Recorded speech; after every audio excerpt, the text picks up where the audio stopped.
7 morning habits that quietly harm seniors. Health after 60. There's something sacred about mornings, especially as we grow older. The world is quiet. The light is softer. Time feels like it moves a little slower, as if inviting us to notice the small things, the warmth of sunlight on the windowsill, the smell of coffee drifting from the kitchen, the stillness of a new day waiting to unfold.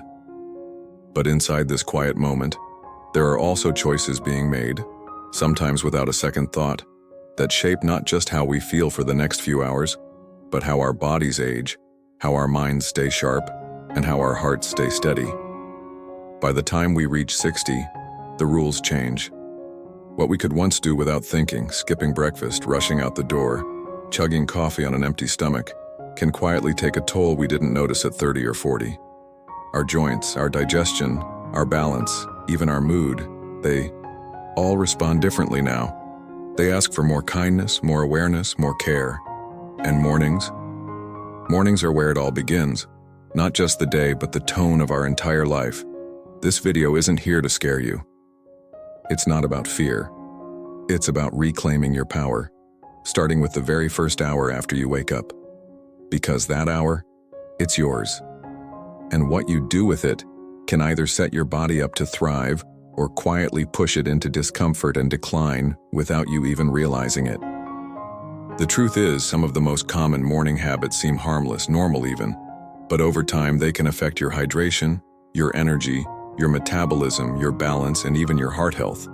And no one really talks about it, but we will.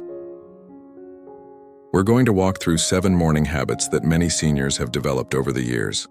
Habits that seem small, but that could be quietly working against your health. More importantly, we're going to talk about how to gently shift those habits in ways that respect your rhythm, honor your body, and support you in feeling stronger, lighter, and more alive. Because growing older isn't about doing more. It's about doing what truly matters, and when it comes to your health, it starts with how you greet the morning. Let's talk about that. You might not feel it, but your body is already running on a deficit the moment you wake up. After 6 to 8 hours, or even more, of sleep, your body hasn't had a single drop of water. No sips, no hydration, just quiet, steady loss through breathing, sweating, and the natural work of keeping you alive through the night. And yet, what's the first thing most people over 60 do in the morning? They reach for their medication, or their coffee, or they go straight to the bathroom, shuffle to the kitchen, maybe turn on the news. But not the water. And over time, that tiny delay adds up to something much bigger. After 60, our bodies are less efficient at conserving water. Our kidneys don't filter quite like they used to. Our sense of thirst dulls. And the natural aging of our cells makes us more vulnerable to dehydration, even if we don't notice it right away. That dry mouth you chalk up to sleep? That morning. Headache you call just age? That sluggish feeling in your legs before breakfast? They might all be whispering the same thing. You need water. Skipping water first thing in the morning doesn't just leave you a little dry. It can contribute to constipation, higher blood pressure, fatigue, muscle cramps, and even cognitive fog. And the scary part? Most seniors don't realize it's happening.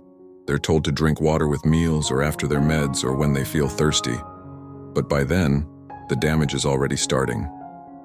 Think of your body as a plant that's gone, all night without sunlight or soil moisture. The moment you wake up, it's craving nourishment, and water is the most essential part.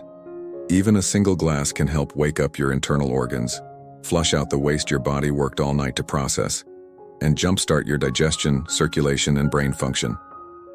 It's not just about quenching thirst. It's about giving your body the signal that the day can begin. But don't force it. No one's saying you need to down a liter the moment you open your eyes. Start gentle. Room temperature water tends to go down easier in the morning than ice cold. If you have trouble with plain water, try a squeeze of lemon. If you're worried about medication timing, have a small glass first thing and another with your pills later. Make it a ritual, not a chore. Set a beautiful glass on your nightstand the night before. Take a sip before your feet touch the floor. Let it be the first gift you give your body each day, because it's not about water, it's about listening. and your body is speaking, softly, but clearly, with every dry morning and tired step. So tomorrow morning, before the news, before the pills, before the coffee, pause, reach for water, and start your day with a yes to your health. There's a quiet danger in doing what we've always done, simply because we've always done it.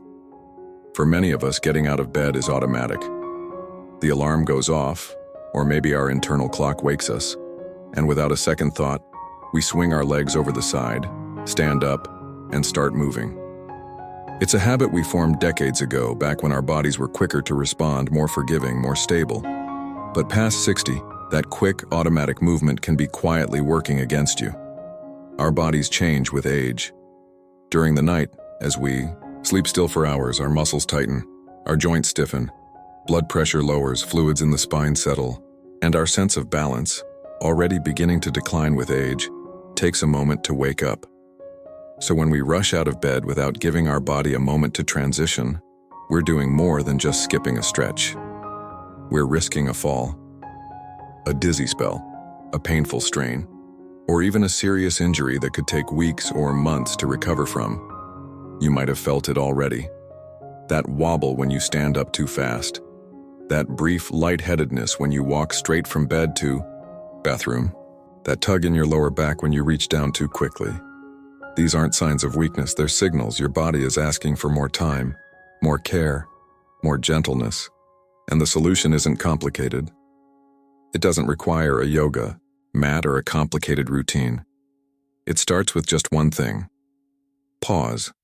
Before you jump out of bed, pause. Sit up slowly. Let your feet dangle for a moment. Breathe. Let your heart catch up.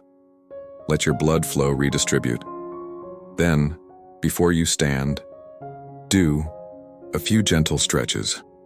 Roll your shoulders, circle your wrists and ankles. Lean side to side. Stretch your arms above your head. Feel your spine extend, your joints loosen, your breath deepen. These tiny movements act like a morning tune-up for your body. They send blood to your muscles, wake up your nervous system, and signal your brain that it's safe to move. Over time, they can help reduce stiffness, improve posture, and even enhance coordination. But perhaps most importantly, these few moments of pause can change how you feel as the day begins. They invite you to check in with your body, your breath, your energy. Instead of rushing into the day like it's a race, you enter with intention. You say, I'm here, I'm aware, I'm honoring this body and this moment. And that kind of awareness, it changes everything. So tomorrow morning, before you leap out of bed like you're still 30, try something different. Try sitting, breathing, stretching, listening. Give your body those extra 60 seconds of attention. It's not laziness, it's wisdom. Because in this season of life, health doesn't come from moving faster. It comes from moving smarter. Coffee is a sacred ritual for many people. It's the warmth in your hands on a cold morning, the familiar scent drifting through the kitchen, the comforting hum of a new day beginning. For a lot of seniors, that first cup of coffee feels like a friend, constant, loyal, energizing. But there's a hidden side to this daily ritual that rarely gets talked about, especially after 60. Drinking coffee on an empty stomach might be one of the most common morning habits. It's easy, quick, and for many, it's the only thing that feels doable before their appetite kicks in. But over time, this habit can cause more harm than comfort, and your body, though quiet, might already be sending signals. Let's start with the science. When you drink coffee first thing in the morning, before a single bite of food, your stomach, which has been resting and empty all night, gets hit with a burst of acidity. Coffee, especially black coffee, is highly acidic. And when there's no food to buffer it, it can irritate the stomach lining, trigger acid reflux, and contribute to a condition known as gastritis, especially in aging digestive systems. Beyond that, coffee also stimulates the production of cortisol, your body's natural stress hormone. Now, cortisol isn't bad. It helps regulate your metabolism and energy levels. But when it spikes unnaturally, like from caffeine on an empty stomach, it can leave you jittery, anxious, and prone to energy crashes later in the day. And if you already deal with high blood pressure or anxiety, this early caffeine surge can quietly throw off your whole system. There's more. For many seniors, medication is a part of daily life, and coffee, especially on an empty stomach, can interfere with the absorption of some medications. It can increase the risk of stomach upset, cause dehydration, and in some cases, even lessen the effectiveness of critical pills. Over time, this can compound into more serious issues without anyone realizing that the culprit is sitting innocently in a coffee mug. So does that mean you have to give up your beloved cup of coffee? Absolutely not. This isn't about removing joy. It's about rearranging it.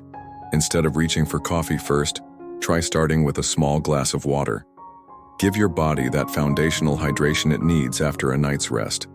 Then, if you can eat something small before your coffee, it doesn't have to be a full breakfast.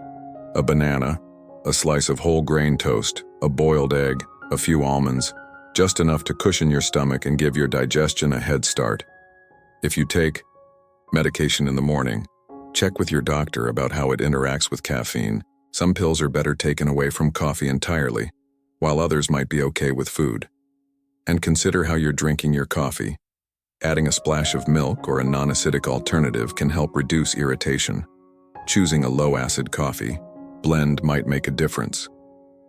And most of all, slowing down, savoring your coffee, sitting down with it, treating it as a moment of peace rather than a caffeine rush, can shift it from a risky habit to a healing one.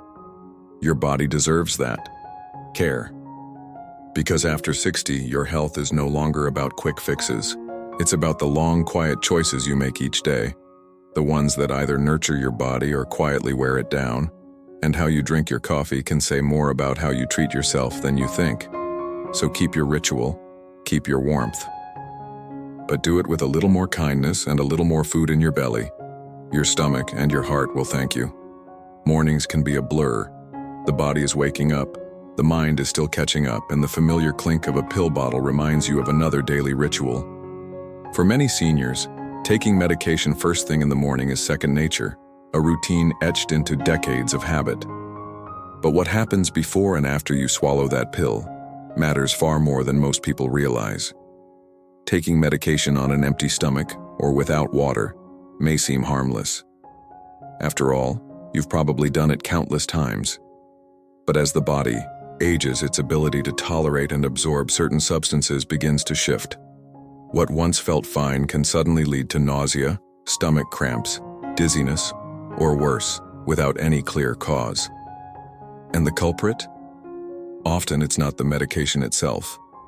It's how it's taken. Let's start with food. Some medications require food for proper absorption. Without it, your body might not take in the full dosage, meaning the medication won't work as intended. This is especially true for fat-soluble vitamins, certain antibiotics, and blood pressure medications. But even more common is the problem of stomach irritation. Many drugs, particularly pain relievers like NSAIDs, or even basic supplements like iron or potassium, can cause inflammation or damage to the stomach lining if there's no food to act as a buffer. Over time, this irritation can lead to ulcers, acid reflux, or long-term digestive discomfort. Then there's the water. Swallowing pills with just a sip of water, or none at all, is another quiet danger. Without enough fluid, pills can get lodged in the esophagus, causing burns, inflammation, or even scarring. Some medications can begin breaking down too early if they sit in the throat, creating a burning sensation or chronic coughing. Others might pass through the system too slowly or unevenly, affecting how the body processes them. But here's the thing. Most people aren't skipping food or water on purpose. Sometimes there's a fear of feeling nauseous. Other times it's simple forgetfulness or the hope of getting it over with before breakfast. It's understandable. But the effects over time aren't minor. So how can you change this without disrupting your morning? Start small. Keep a glass of room temperature water at your bedside or in the kitchen. Train yourself to drink a full glass, yes, a full one, when taking your pills. Not a sip, not half a cup, a full glass. Your throat and digestive tract need it more than you realize. As for food, think of it as part of the medication process, not something separate. If you're not a big breakfast eater, that's okay. Even a light snack like a few crackers, a slice of bread, or a bit of yogurt can offer the protective coating your stomach needs. And don't be afraid to ask questions. So many seniors don't realize which medications need food, which don't, and which ones should not be taken with dairy, caffeine, or supplements. Your pharmacist can be an incredible ally here. Even a quick review of your medication list can reveal small changes that make a huge difference in how your body handles them. Taking medication is not just about following the label. It's about understanding the relationship between what goes into your body and when, and how your unique aging system responds to it. You're not just keeping up with a routine. You're caring for a body that's cared for you for decades. It deserves thoughtfulness. It deserves support. It deserves a soft landing for every capsule and tablet it takes in. So tomorrow morning, before you reach for the pills, pause. Ask yourself, have I had water? Have I eaten something? Then act with intention. Because true healing doesn't just come from the medicine. It comes from how you honor your body while taking it. There's a saying, eat breakfast like a king, lunch like a prince, and dinner like a pauper. But somewhere along the way, many people, especially older adults, start doing the exact opposite. Maybe it's because the appetite isn't there in the morning. Maybe it's because routines changed after retirement. Maybe breakfast just feels like a chore, so they skip it. Or they grab something quick, a plain piece of toast, a cookie with tea, maybe just coffee. And that's it. But here's the quiet truth. After 60, breakfast is no longer optional. It's essential. And not just any breakfast. The right breakfast. Let's start with skipping altogether. When you wake up, your body hasn't had nourishment in 8 to 10 hours or longer. Your blood sugar is low, your muscles are depleted, your brain is craving fuel. And as you age, your ability to regulate these systems becomes more fragile. Skipping breakfast not only leaves you feeling sluggish, but it can also increase the risk of falls due to lightheadedness, worsen insulin sensitivity, and contribute to long-term muscle loss, also known as sarcopenia. But it's not just about eating something. It's about eating the right thing. So many seniors reach for what's easy. Processed cereal, white bread, sweet pastries, sugary oatmeal packets. These might seem harmless, comforting even, but they create a spike in blood sugar followed by a crash. That crash brings fatigue, irritability, cravings, and sometimes confusion. And if you're already on medications that affect blood sugar or blood pressure, this roller coaster ride becomes even more dangerous. Your body, especially after 60, needs sustainable fuel. Protein to support muscle, healthy fats for brain function, fiber for digestion and blood sugar balance, complex carbohydrates for steady energy. A good breakfast isn't just food, it's prevention, it's stability, it's your body's anchor for the day. So what does that look like? It doesn't have to be elaborate. A slice of whole grain toast with almond butter, scrambled eggs with spinach, Greek yogurt with berries and chia seeds, a small bowl of steel-cut oats with walnuts and cinnamon, even a smoothie with banana, protein powder, and oats. The point isn't perfection, it's intention. And if you're someone who just isn't hungry in the morning, ask yourself why. Sometimes the body adjusts to what it's used to, and after years of skipping, the hunger signal dulls. But it doesn't mean the need isn't there. Start small, a few bites. A warm drink with calories, like a protein shake or milk-based tea. Over time, your appetite will return. Your body will remember that breakfast matters. For those managing chronic illnesses, diabetes, high blood pressure, arthritis, the right breakfast can be a powerful tool. It can regulate your medication's effects, reduce inflammation, and set a foundation for making better choices throughout the day. And here's something people forget. Breakfast is also an emotional ritual. It can be a moment of peace before the day begins, a way to connect with yourself, your spouse, a caregiver, a soft rhythm that says, I care enough to nourish myself today. You're not too old to matter. You're not too old to deserve real food. You're not too old to start eating in a way that makes you feel better, not just now, but weeks and years from now. So tomorrow, don't just grab what's easy. Give your body something it can use, something it deserves. And if that means sitting quietly at the table with a boiled egg and a piece of toast while the sun creeps in through the blinds, let that be enough. Because breakfast isn't about being full, it's about being ready. And you deserve to face the day fed, fueled, and fully supported. The older we get, the more we realize that movement is no longer just about fitness, it's about freedom. The freedom to get up from a chair without pain. The freedom to walk across the room with balance. The freedom to bend down, to reach, up to carry a bag of groceries, to get into a car without hesitation. These are things many take for granted until the body says no more. And that resistance, that tightness, that stiffness, that ache, it usually begins in the morning. Ignoring movement in the first hour of your day is like trying to drive a car that hasn't warmed up in freezing weather. It may still run, but every part of it is working harder than it needs to. Every joint creaks a little more. Every step takes a bit more effort, and over time the wear and tear build up quietly. But here's the good news. It doesn't take much to change that. You don't need an hour-long routine. You don't need fancy equipment. You don't even need to leave your house. What you do need is the willingness to start. Just a few minutes of mindful movement in the morning can ease joint stiffness, improve circulation, awaken your muscles, and even brighten your mood. And perhaps most importantly, it can help you prevent injury before it has a chance to happen. It might be as simple as standing near your bed and gently marching in place for 1 minute, reaching your arms overhead, and then stretching side to side, rotating your ankles, rolling your shoulders, doing a light twist at the waist, or just walking the hallway back and forth with your arms swinging gently at your sides. If you can, go outside. Feel the cool air, listen to the birds, let the morning sun land on your skin for just a moment. A short walk, even just to the end of the driveway, can reset your rhythm and let your nervous system know, I am here, I am capable, I am moving today. And if your mobility is limited, that's okay. Chair exercises, gentle seated stretches, even lifting your arms and legs slowly can make a difference. It's not about intensity, it's about consistency. You're not training for a marathon. You're training for life, for energy, for confidence, for stability, for joy. There's also a deeper gift in movement. It reminds you that this body, even with its limitations, is still yours, still strong, in its own way, still responsive, still worthy of attention. When seniors skip movement in the morning, it's often not because they don't care.